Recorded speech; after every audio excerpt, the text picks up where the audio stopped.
This is the video for the tool lighting. In the upper right corner you can choose a language and you can find a tool under Educational, Open Tools. Click on Consumption Toolbox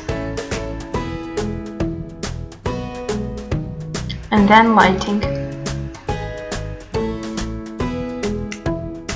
To find out potential savings, select a room, write down old lamp power, number of hours a day that it's turned on, new lamp type, and quantity. Do the same for other rooms.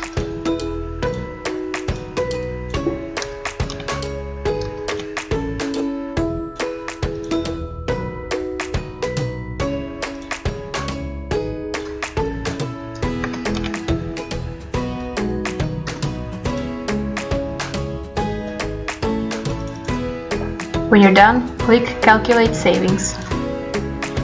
Here's the number of replaced lamps, your total savings of energy, total savings in euros, and total lamps cost.